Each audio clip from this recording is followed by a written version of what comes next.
পটলের দোলমার জন্য আমি নিয়ে নিলাম এতগুলো পটল। প্রত্যেকটা পটল গোটাই রেখেছি আর এইভাবে অল্প অল্প করে ছুলেছি। একটু একটু সামান্য খোসা থাকলে কোনো অসুবিধা নেই।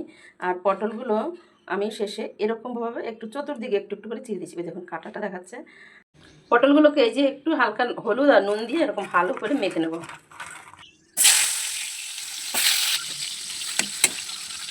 পটলগুলোকে আবার ঘুরিয়ে দিলাম, একটু ঢাকা দিয়ে রেখেছিলাম, সব পটলগুলোকে ঘুরিয়ে দিলাম। ঢাকাটা আমি তুলে নিলাম, আবার একটু ঘুরিয়ে দিই। চতুর্দিক দিয়ে এরকম ঘুরিয়ে ঘুরিয়ে ভাজতে হবে, তাহলে পটলগুলো এখানে ভেজে তুলে নিলাম।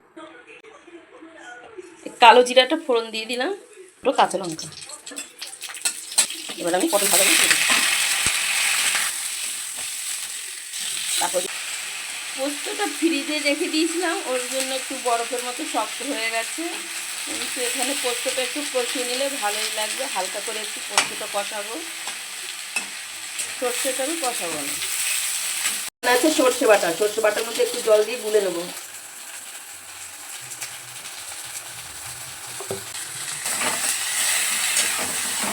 পোস্তটা আমি হালকাই কষাবো, বেশি একটা সময় কষাবো না। তেল বেরিয়ে গেছে, এখন আমি সর্ষের জলটা দিয়ে দিই। আমি এই যে কাঁচা পাকা লঙ্কা বাটা ছিল সেটা দিয়ে দিলাম। দিকে সেঁকে নেওয়া সর্ষের জলটা দিয়ে দিচ্ছি। সর্ষেটা কষালে আবার তেতো হয়ে যাবে, সেজন্য আমি সর্ষেটা খুব একটা কষাই না। জলে গুলে সেঁকে নিয়েছিলাম, তাও নিচে দেখুন একটু বেরিয়েছে। এই যে একটু হলুদ দিয়ে দিচ্ছি।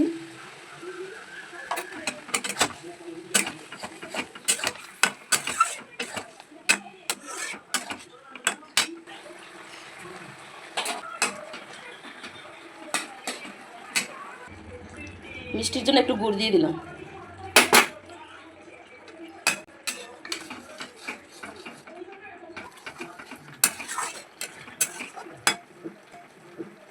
একটু ঢাকা দিয়ে রাখি। দেখো আমি ঢাকাটা তুলে নিয়েছি, এখন এরকম এসে এই পজিশনে একটু কাঁচা সর্ষে তেল দিয়ে দিলাম। এটা একটু মিশিয়ে নিয়ে আবার ঢাকা দিয়ে দেবো। একটু সময়ের জন্য 1 মিনিটের মতো ঢাকা দিয়ে দেবো। সর্ষের তেলটা দিলে একটা বেশ ভালো সর্ষের ঝাঁঝ বেরোয়, এটা খুব টেস্ট হয়। খুব সুন্দর হয়েছে, দোলমাটা কত সুন্দর হয়েছে, মাখা মাখা অল্প অল্প ঝোল।